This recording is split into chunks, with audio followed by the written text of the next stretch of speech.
Good evening, friends. Thank you for joining us every evening to follow what's happening in India and abroad. And thank you for sending me your useful comments and suggestions. If you believe in this channel, do hit the like button, share it with your friends, and spread the message. Our only mission is to bring you the truth and both sides of the story. Thank you for your support. Jaydev joins us in this session. Welcome, Jaydev. Good evening to all the viewers once again. Yeah. Social media, especially Twitter, has been filled with comments about how Ekta Kapoor and Karan Johar did not deserve the prestigious award like Padma Shri. While all other candidates who were common citizens did make India proud, this couple stood out. These are the two movie makers who have proved that sex, foul language, violence, and underworld are the main subjects of their movies or series. They've done everything to make us only feel ashamed of our culture.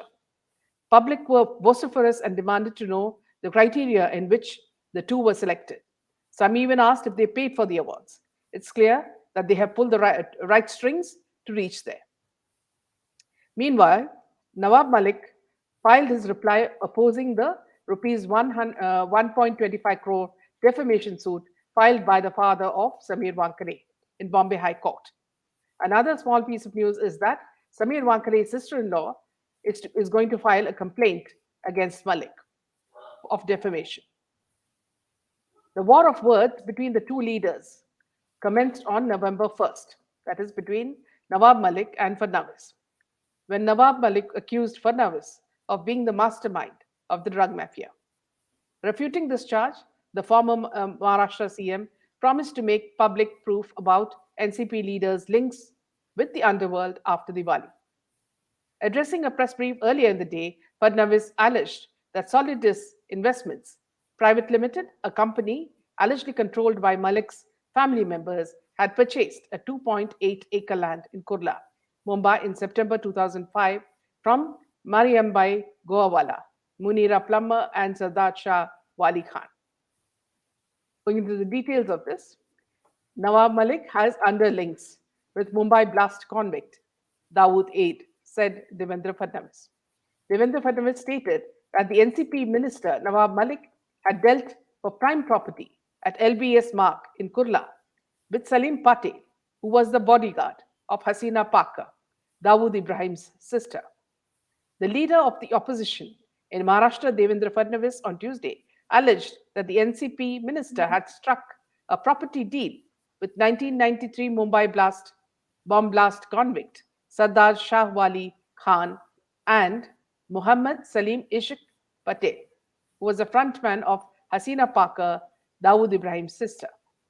Addressing the media at the BJP headquarters in Mumbai, Fadnavis disclosed a prime property of 2.80 acres at LBS Mark in Kurla was brought by Solidus Investment Private Limited for a meager rupees 30 lakhs. The signatory of the deal transacted was Faraz Malik, son of Nawab Malik. Nawab Malik held a high post in the company but had resigned before taking charge of the ministerial post in the state government in 2019. Malik's wife, Mehjabeen Nawab Malik, and son Amir Malik are the directors of the company. The NCP minister, on his part, has refuted these allegations, stating that all transactions were done legally. According to Fadnavis, after the property deal and registration, the Nawab Maliks paid rupees 15 lakhs to Sardar Shah Wali Ali Khan and rupees 5 lakhs to Mohammad Salim Patel, although the deal was of rupees 30 lakhs. The actual payment transacted was only rupees 20 lakhs, he said.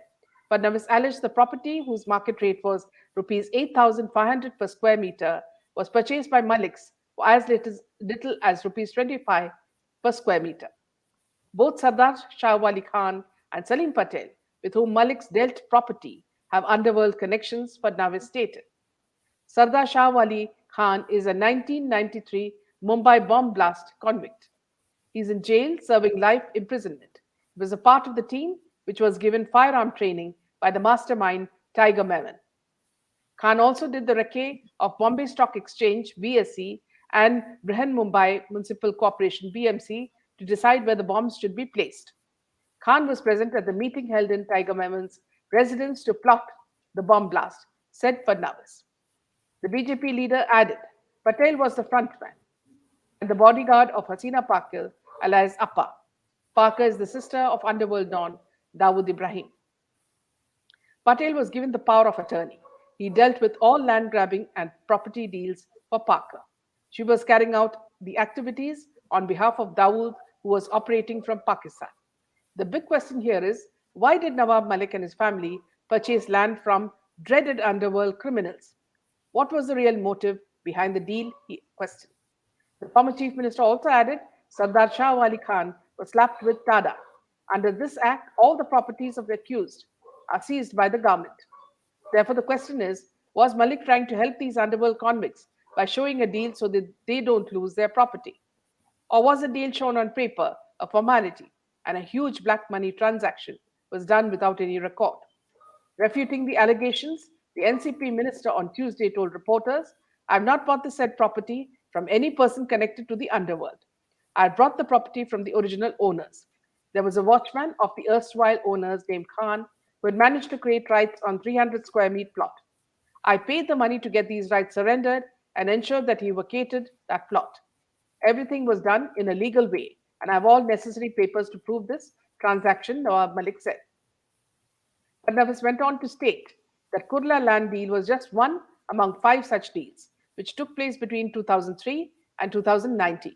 However, he said the details on the other four properties, deals between Malik and the underworld, will be submitted to appropriate investigating agencies. I will furnish all the documents and details to the appropriate agencies, including CBI, ED, IT, and police. The former chief minister said a set of documents will be provided to NCP President Sharad Pawar, he said. The opposition leader denied any political vendetta, stating that he has no personal enmity with Malik or his family. However, he added that Malik, who holds press conferences daily, has been mischievously targeting BJP and its leaders to malign their image. I have provided bare facts. There is no question of hitting at NCP or individual leaders. However, whatever information has come to us about Malik and the underworld is a cause of serious concern, Fadnavis added. Yeah, moving on to Nawab Malik's side, Jaydev, if you could tell us. Yeah, before that, I would like to add some comments for regarding Fadnavis's revelations.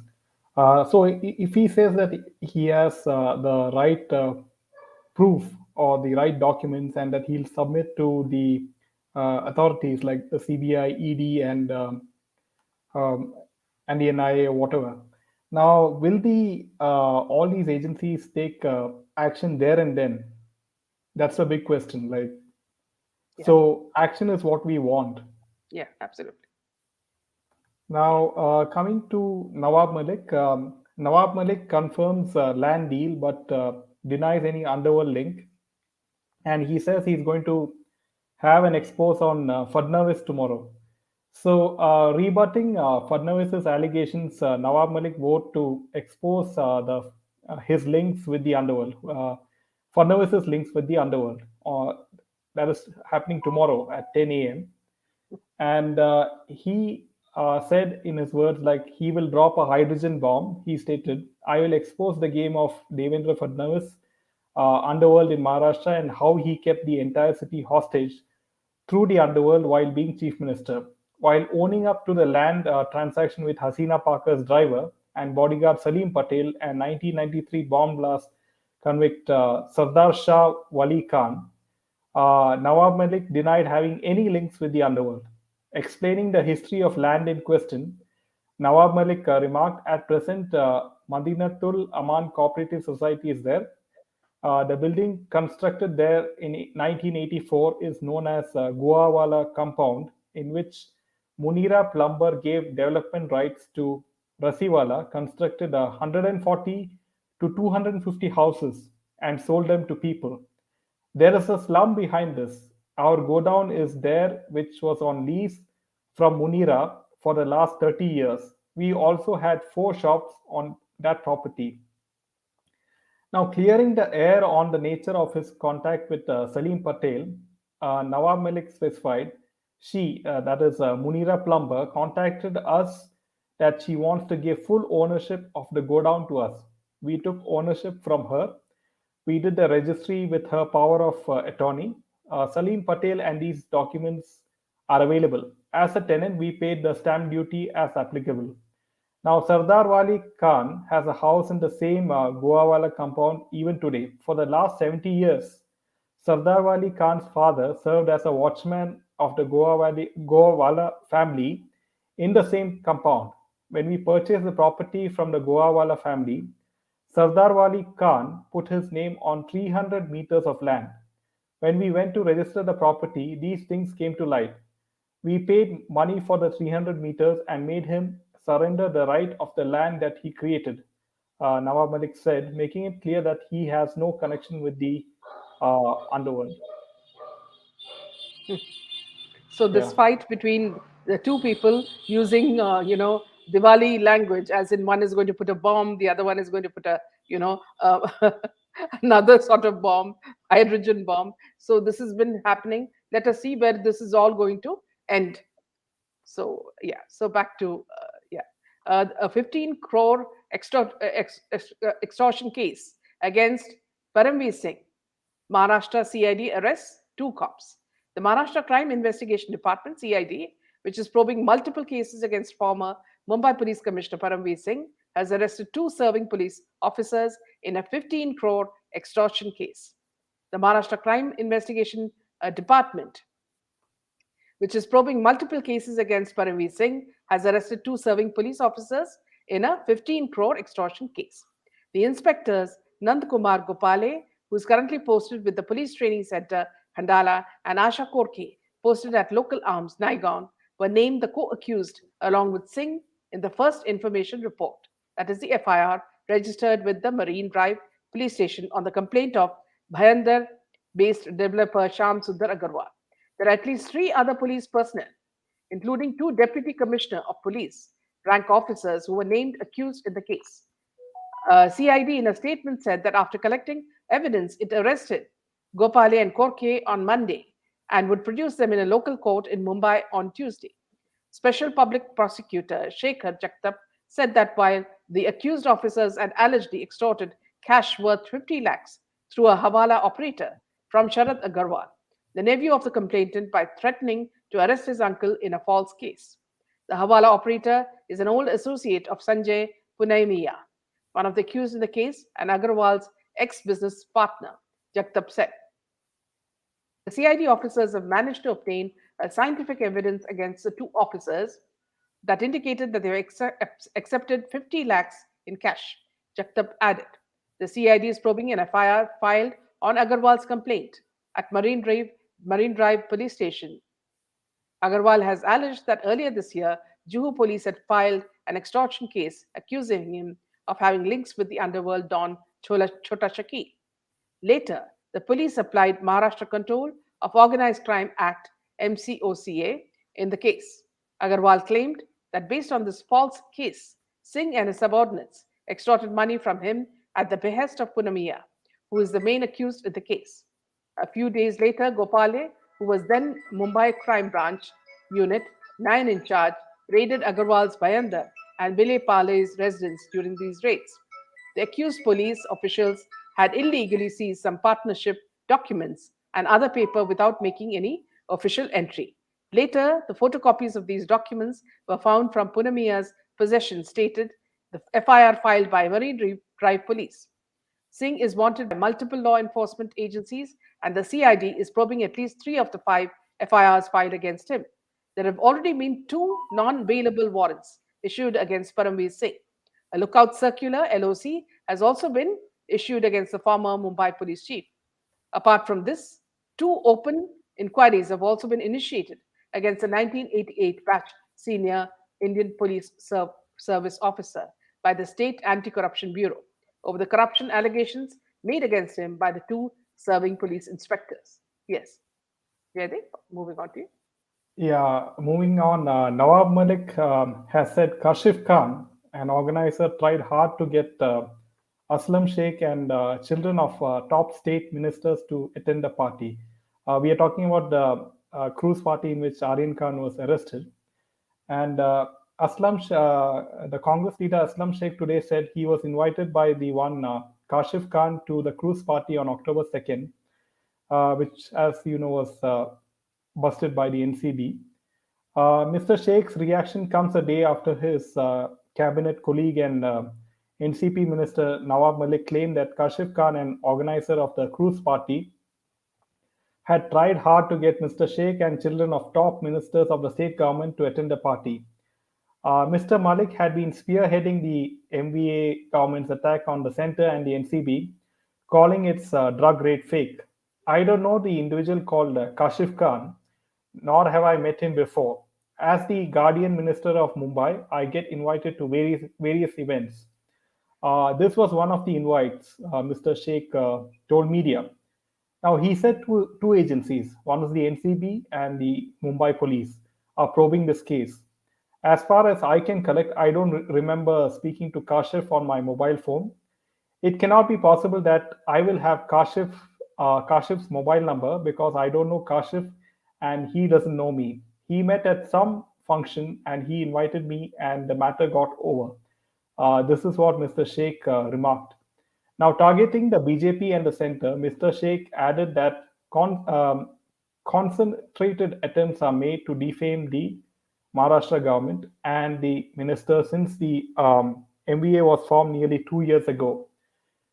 Mr. Sheikh said that while all the focus had been on the drug cruise raid, similar attention is not given to the multi crore drugs seizure in Gujarat in September. Yeah.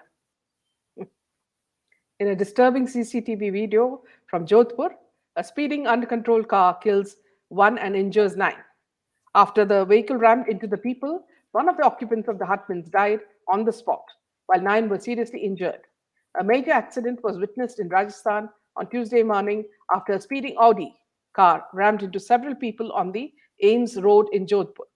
The CCTV footage of the entire matter clearly showed how the Audi car, traveling at a high speed, mowed down several bikers and then went out of control, entering a slum on the side of the road and causing massive destruction. After the vehicle rammed into the people, one of the occupants of the hutman died on the spot, while nine were seriously injured. The injured are being treated at Ames Hospital in Jodhpur. The incident occurred in the Chaupasni Housing Board police station of Jodhpur. Rajasthan CM Gehlot issued a statement on the matter, calling the incident unfortunate. The CM said the incident is unfortunate. The priority is to save lives of those who are injured. We take full care of them. But we'd like to know who rode this car. Was it one of those rich brats, or was it a particular community that is famous in Europe as well, where lots of incidents such as this has happened? Yeah, moving on to short films. This is absolutely ridiculous what is happening in West Bengal. Short films on homosexual relationships, including one on a male escort, is to be screened in Kolkata schools. According to Salim Sheikh, his film Dekha explores a meeting between a homosexual gay son and his estranged father. His other film, Dakina, is based on the dignity of a male escort. About 8 short films based on same-sex relationship will be screened in schools of Kolkata to promote inclusive education, according to Times of India. The said films have been directed by 4 people, namely Salim Sheikh, Manish Chaudhary, Saptarshi Ray, and Avjit Marjit. Sheikh had directed 3 short films, namely Dvitiyo Purush, Dekha, and Dakina, while Chaudhary had shot Dhora Pore Gechi Ami, Duto, and Deya Nea. Saptarshi Ray directed the film Durbin, and Avijit Marjit had directed Dumbbell. All 4 directors are reportedly students of UNICEF, an Adobe supported studio named Prasayam Visual Basics. The 8 films were shortlisted for Prasayam's Bad and Beautiful World Festival that will be screened at school once they reopen. According to Salim Sheikh, his film Dekha explores the meeting between a homosexual gay son and his estranged father. His other film, Dakina, is based on the dignity of a male escort. Sheikh, who's 23 years old, stated, "Some of my friends who are male escorts have insisted that self-respect is very important for them. By making this film, I wanted to break the myth that society has about their self-esteem for their life's choices." Manish Chaudhary's Deya Naya is based on the relationship between a man and a food delivery boy and the challenges posed due to class differences. In just over 15 minutes, I've tried to explore how socioeconomic hurdles pose as greater problems for thriving of such relationships, he said. Saptarshi's raised Durban is about the confession of a journalist to his live-in partner about the crisis he is faced with after his father's demise and learning about his secrets. He claimed actors went back after listening to the storylines. That's why it is all the more important to screen these short films so that the inhibitions are done away with. While speaking about the matter, Prasayam's director Prashanta Roy stated the main objective of the screenings is to promote inclusive education so that LGBTQ youth do not feel isolated or unwanted. The Times of India reported that the short films portray fictionalized stories highlighting same sex relationships and explore topics such as identity crisis, child abuse, companionship, and more. The films will be premiered next month on December 3 at Kalanjali Art Space. Now, here, friends, I feel this is something that the OTT platforms has been trying to push very hard. As you know, Netflix and of course Ekta Kapoor's series in Alt Balaji, these are all meant if to pollute young minds. And I don't know how the ministry that is not making a big fuss about it. But then, considering who the information and technology minister is, I don't think they're going to make any fuss about either. So again, this is just like drugs, where young children's minds, which are so innocent, they're so innocent and easily moldable, are trying to be influenced by these kind of directors. You must post your comments on this, friends, and let us know what you also think about it. Yeah, and that's all for now, friends. And at 8 p.m. we will have Deepthi Pinnati with the next reading of the SSR Diaries. Do please join us for the next session. Thank you for being with us in this session and posting your important comments. What Maya says is school children exposed to such shirts at the young age will grow up with a warped sense of the world. To normalize anything in the name of inclusion is a dangerous trend. Well said, Maya. Rex Bailey, who is NM? Nawab Malik. Yeah. Karla is the area, and this is a very good point that Maya has put across. Karla is that area of Mumbai on the Central Railway line, is a very shady ghetto of the peaceful minority. One walks with gear through that area full of junkyards, vehicle repair shops, NM's domain. And it's not Karla, it's Kurla. She corrects herself. Rex says, yeah, these losers will make films on all these topics, but not about the Illuminati, cabal, and all its machinations, where all this filth actually comes from. So well said, Rex. Most of your comments are very, very, to the point. Vishali, OTT does not include straight people and their problems. And then also, Vishali, the fact that, see, most of these series, show people eating drugs as though they're eating snacks. So it's like, putting it into your system. You can say four-lettered words, you can have violence, and you can have drugs and sex, no problem. Then why don't they do it in their countries? For example, in Pakistan, why don't they do all this? Why do they come to our country and then do all this? So it's absolutely, shameless of them. So thank you, friends, for this session. And please join me for the next session with Deepthi Pinnati. Good night. Right.